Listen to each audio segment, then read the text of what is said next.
Is Anderson Cooper merely incompetent? Or is he CNN's resident evil? Cooper claims he spent 9 months conducting an investigation for a story on Scientology. But that word, investigation, is just a pat cliche to make him sound like a legitimate journalist. In actual fact, he spent those 9 months avoiding any information, refusing to meet, refusing to conduct interviews, refusing to read sworn affidavits, even refusing open access with his video cameras to the subject of his investigation. So no, it's not a surprise that Cooper's 5-part expose was so blatantly biased, every supermarket tabloid was envious of Cooper for taking journalistic ethics to an all-time low. Among other sensationalistic sound bites he handpicked from his Kingpin Rathbone interview and then broadcast with a straight face was this one. He treats his subordinates like slaves in a slave camp. Slave camp? Of course, Cooper never showed it. He didn't even want to see it. That way viewers would be left to imagine for themselves, a typical tabloid trick.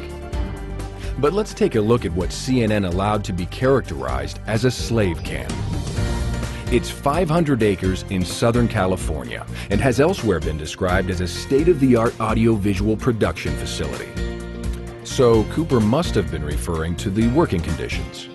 Although, does this fit the definition of slave camp? Or maybe he was referring to the film studio, one of the largest sound stages in the world? Only problem is we couldn't find any slave camp in history that had its own castle. But Anderson Cooper broadcasted, so we better look inside.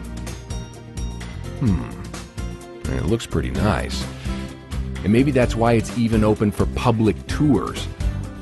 And here's the soundstage itself. If this is a slave camp, then why is it light years more comfortable and elaborate than Cooper's own studio at CNN? So obviously they must have been talking about the film and video editing facilities, with a dozen high-definition editing bays. Nope. Then it must have been the certified slave camp sound mixing facilities. Except, who wouldn't want to work in this room? Okay. Then it must be the music recording and mixing facilities that are slave camp in nature. But what about this green room? Perfect for a slave, wouldn't you say? Or possibly it's the music composition rooms that are cause for complaint, especially since all the equipment is state-of-the-art? And while we're at it, we better look at the music mix room. Is this what you'd call a slave camp? No. It must be the administration offices. After all, Cooper's source did refer to management. Here's the reception. Here's the conference room. And here's the central courtyard. If this is a management slave camp, how do you explain that CNN corporate offices are an outright embarrassment by comparison?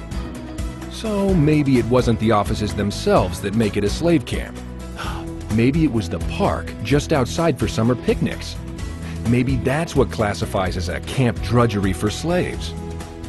But wait a second. These are just the working facilities, and even though Cooper refused to look, he must be right. After all, CNN calls itself the most trusted name in news. So we better look at the staff living quarters. Here are the staff apartments. Possibly it's one of the multiple 2-story lounges and libraries that make it a 5-star, fully appointed slave camp. Or is it the apartments themselves? No, it must be their housekeeping facilities. But that would mean a central laundry that does the staff's washing, dry cleaning, and even irons their bed linen is what makes it a slave camp. Since nothing so far seems to qualify as a slave camp, then it must be that it's all work and sleep, but no recreation. But then how do you explain this communal pool and barbecue facility? Or the tennis courts? Or the basketball courts? Or the sand volleyball courts? The baseball diamond? The soccer field? Oh, here it is! The property's own golf course where the slaves are forced to swing 9-irons and brutally heavy putters. In fact, the alleged slave camp has to be everything you've just seen, because that's the property Anderson's star witness was referring to. By the way, Rathbone used to live at the facility, as you see here. And here's where he lives after he was removed from the church. Wonder now why he's bitter? Well, one might even be able to excuse Kingpin Rathbone for calling the church's workers' paradise a slave camp. After all, he is a psychotic, and psychotics are delusional, as everybody knows.